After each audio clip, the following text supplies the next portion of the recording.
नमस्कार दोस्तों, पुष्प राधे चैनल में आप सभी लोगों का स्वागत है। दोस्तों, आज हम आप लोग को एक ब्राह्मण की कथा सुनाने जा रहे हैं कि कैसे उस ब्राह्मण के तुलसी के पिंडा पे मोती का पेड़ उगा। कथा बहुत सुंदर है, शुरू से अंत तक सुनिएगा। कथा अच्छा लगेगा तो मेरे वीडियो को लाइक कीजिएगा, शेयर कीजिएगा और कमेंट बॉक्स में जय महादेव जरूर लिखिएगा। तो चलिए कथा शुरू करते हैं।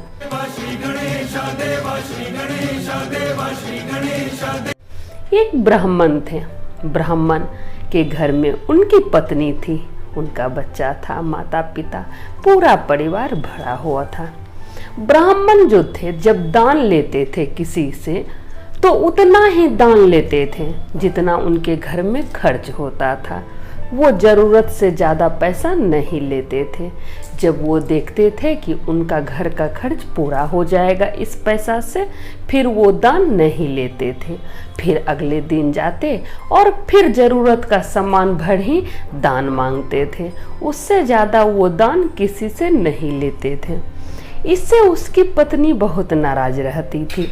पत्नी हमेशा समझाती कि आप ज़्यादा दान क्यों नहीं लेते हैं, आप उतना ही दान लेते हैं जितना की ज़रूरत है।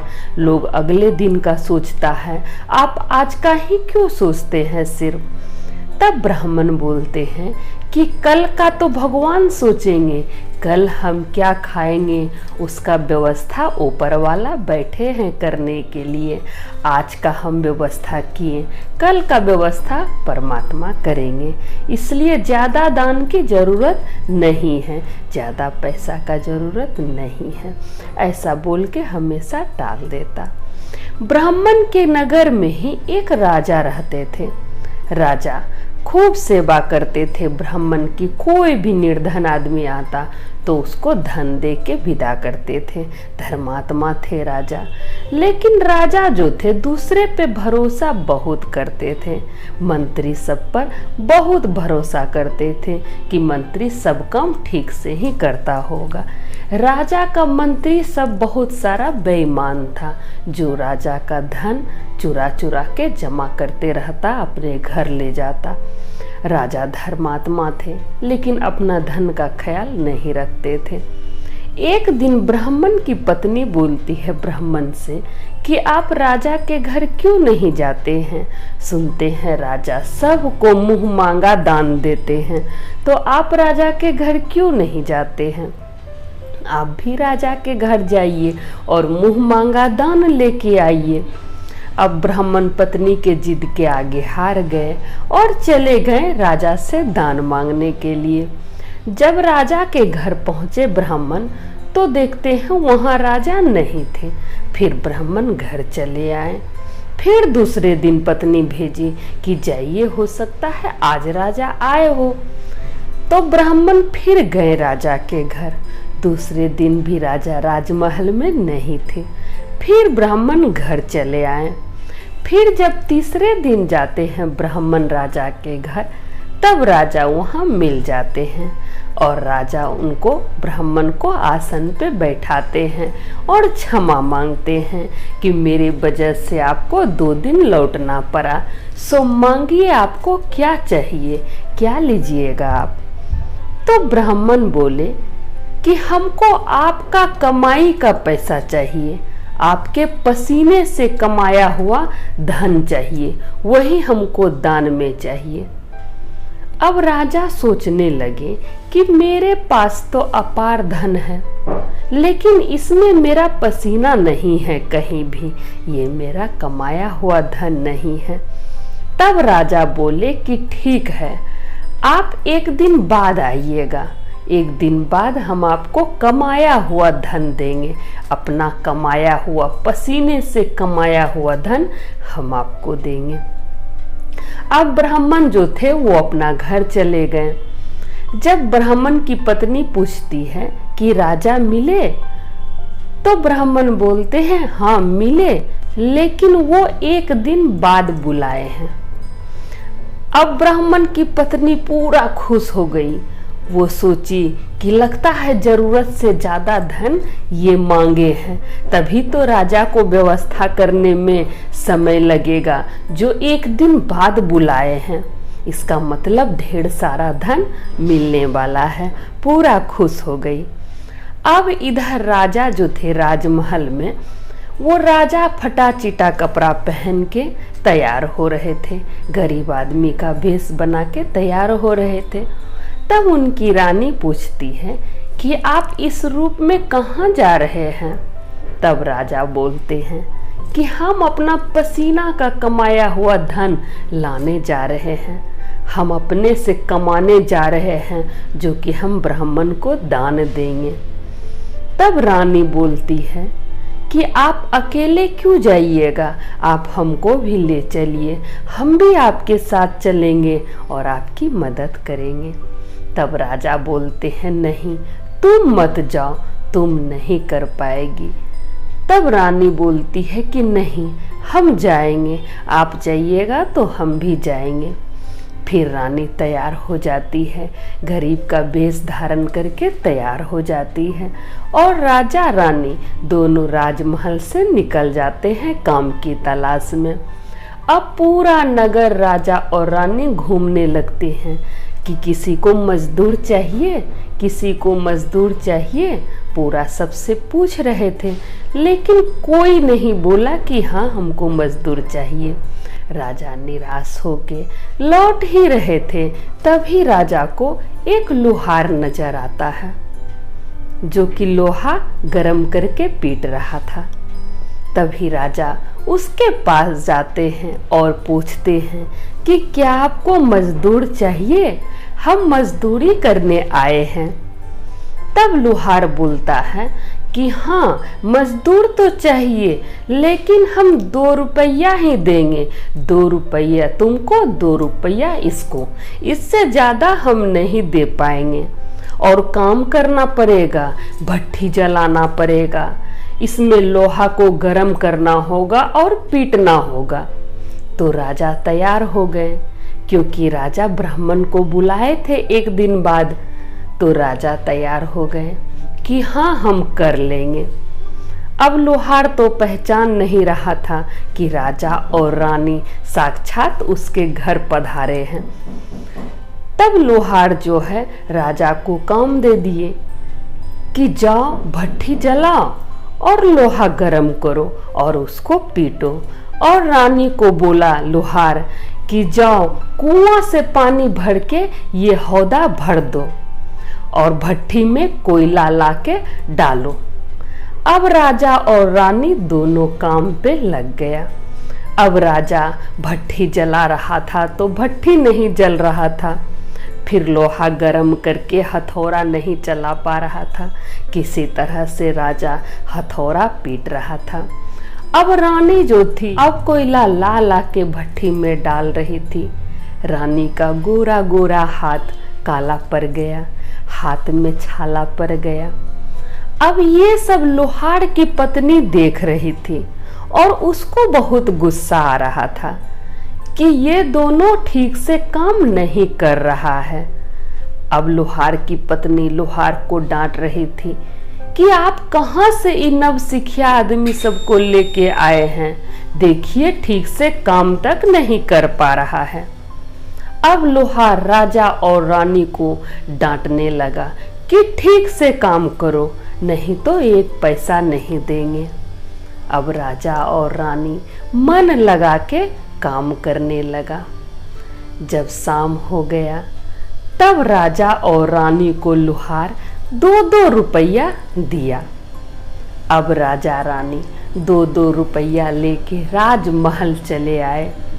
जब राजमहल आए तो बुलावा भेजे ब्राह्मण को अगले दिन जब ब्राह्मण आते हैं तब राजा 4 रुपया दान में देते हैं कि लीजिए ब्राह्मण देवता, ये मेरे पसीना का पैसा है, ये मेरा खुद का कमाया हुआ पैसा है। अब ब्राह्मण वो 4 रुपया लेके राजा को आशीर्वाद देते हैं और अपने घर चले जाते हैं। अब ब्राह्मण अपनी पत्नी को चिल्लाते हैं कि सुनो हम दान ले आए हैं। अब खुशी के मारे झूमते हुए ब्राह्मण की पत्नी घर से बाहर निकलती है तो देखती क्या है कि हाथ में 4 रुपया है। अब ब्राह्मण 4 रुपया ब्राह्मणी के हाथ में दे देते हैं कि लो दान का पैसा। अब ब्राह्मणी को बहुत गुस्सा आ गया और ब्राह्मणी वो 4 रुपया फेंक दी कि आप निर्धन के निर्धन ही रहेंगे, आपसे शादी करके मेरा तो किस्मत ही खराब हो गया। इतना अच्छा मौका मिला था, राजा तो मुंह मांगा दान देते हैं और आप लाए भी तो 4 रुपया। और गुस्सा से फेंक देती है और वहां से चली जाती है। जब ब्राह्मण देखते हैं कि ब्राह्मणी पैसा फेंक दी तो ब्राह्मण 4 रुपया उठा के तुलसी के पिंडा पे रख देते हैं।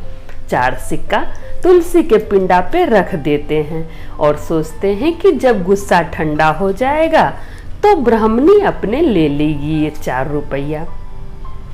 अब ब्राह्मणी का गुस्सा ठंडा नहीं हुआ, तुलसी के पिंडा पे ही 4 रुपया रह गया और सब कोई रोजाना के तरह तुलसी के पिंडा पे पूजा करता। अब फूल बेलपत्र से पैसा ढका गया, धीरे धीरे पैसा मिट्टी के अंदर चला गया। जब पैसा मिट्टी के अंदर चले गया तो कुछ दिन बाद तुलसी के पिंडा पे बहुत सुंदर पौधा उगा। पौधा इतना खूबसूरत कि आदमी देखते रह जाए। धीरे धीरे उसमें फूल लगा, धीरे धीरे फल लगा।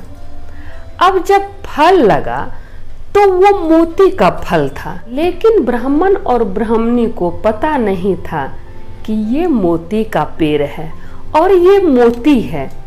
ब्राह्मण और ब्राह्मणी समझते थे कि ये बीज है और इतना खूबसूरत बीज देख के खुश हो जाते थे और उसको इकट्ठा करके अपने घर में रखने लगे।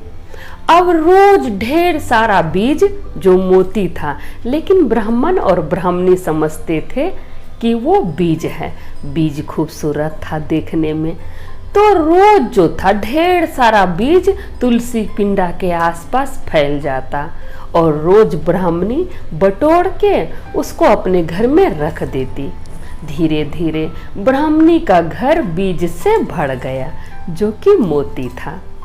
अब एक दिन ब्राह्मणी के घर में सब्जी नहीं था, तभी सब्जी वाली बेचने के लिए आती है कि सब्जी ले लो, सब्जी ले लो।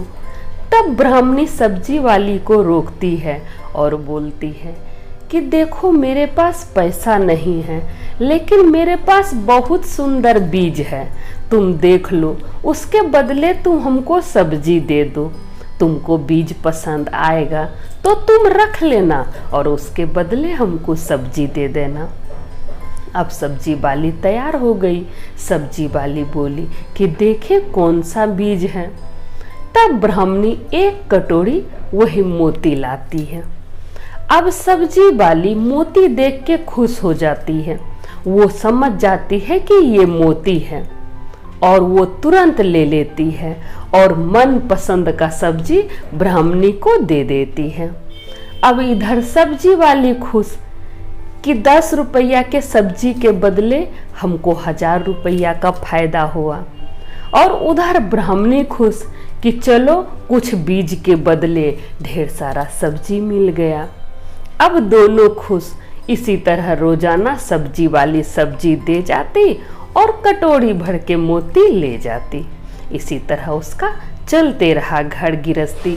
जब उसको कुछ खरीदना होता तो वो बीज से ही खरीदती। अब उधर जो राजा थे, राजा तो अपना काम देखते नहीं थे, वो दूसरे पे आश्रित थे। तो उसके मंत्रीगण सब पैसा राजा का धीरे धीरे खत्म कर दिया। दान पुण्य में तो खर्च हुआ ही, लेकिन सही ढंग से देख रेख नहीं होने के वजह से राजा का धन सब खत्म हो गया। अब राजा का एक नियम था कि राजा के पास जो राजहंस था वो रोज मोती खाता था, तभी राजा खाना खाते थे। अब राजा के पास तो कुछ बचा नहीं। इधर ब्राह्मण को जब पता चला कि राजा के पास कुछ नहीं बचा है, खाने तक का नहीं है, तो ब्राह्मण अपनी पत्नी से कहते हैं कि सुनो ना, तुम एक डलिया हमको बीज दे दो, एक डलिया हमको बीज दे दो। तुम कहती है कि बीज के बदले तुम राशन का सामान लाती है। ये बीज हम राजा को दे आएंगे, राजा बहुत दिक्कत में है। तब जो थी ब्राह्मणी एक डलिया बीज ब्राह्मण को दे देती है और ब्राह्मण डलिया भर बीज लेके राजा के पास चले जाते हैं। जब राजा बीज देखते हैं तो राजा समझ जाते हैं कि ये मोती है। तब राजा बोलते हैं ब्राह्मण को कि तुम्हारे पास इतना मोती कहाँ से आया? तब ब्राह्मण बोलता है कि नहीं महाराज, ये मोती नहीं है, ये बीज है। मेरे तुलसी के पिंडा पे 4 पौधा उगा है, वही ये बीज देता है। अब राजा एक मुट्ठी मोती उठाए और छींट दिए। तभी राजहंस जो था वो मोती खाने लगा।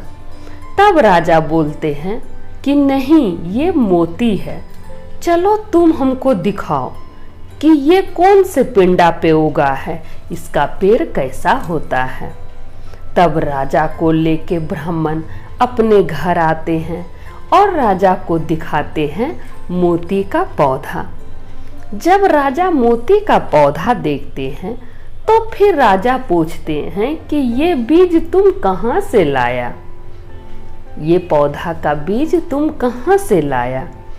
तब ब्राह्मण को याद आता है कि इस पर हम 4 सिक्का जो फेंके थे, शायद वही तो गाछ नहीं बन गया। तब राजा और ब्राह्मण कोड़ के देखने लगते हैं कि अंदर कौन सा बीज है। तभी क्या देखते हैं कि 4 सिक्का से पेड़ निकला है। छोटा सा जो पौधा निकला था वो 4 सिक्का से निकला हुआ है। तब राजा को याद आता है अपना पसीना का कमाया हुआ धन।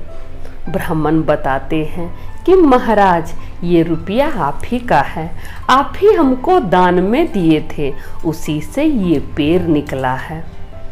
तब राजा के समझ में आता है कि पसीने के कमाई का महत्व क्या होता है, कमाया हुआ धन क्या होता है। तब राजा को बुद्धि ज्ञान होता है और राजा वो मोती से अपना कारोबार शुरू करते हैं। फिर से गरीब की मदद करते हैं, भूखा नंगा का मदद करते हैं और अपने काम को ध्यान से करते हैं। दूसरे पर आश्रित ना रह के राजा खुद से अपना कार्यभार देखने लगते हैं और धीरे धीरे फिर से राजा पहले के तरह अमीर हो जाते हैं, उनके पास सब कुछ हो जाता है। तो देखिए दोस्तों, कमाया हुआ धन कभी व्यर्थ नहीं जाता है। कमाया हुआ चीज घूम फिर के वापस आता ही आता है। इसलिए दूसरे पर आश्रित कभी नहीं रहना चाहिए, अपने से देखरेख करना चाहिए। तो आशा करते हैं ये कथा आप लोग को अच्छा लगा होगा। तो सब बोलिए जय महादेव, हर हर महादेव, मैया पार्वती की जय।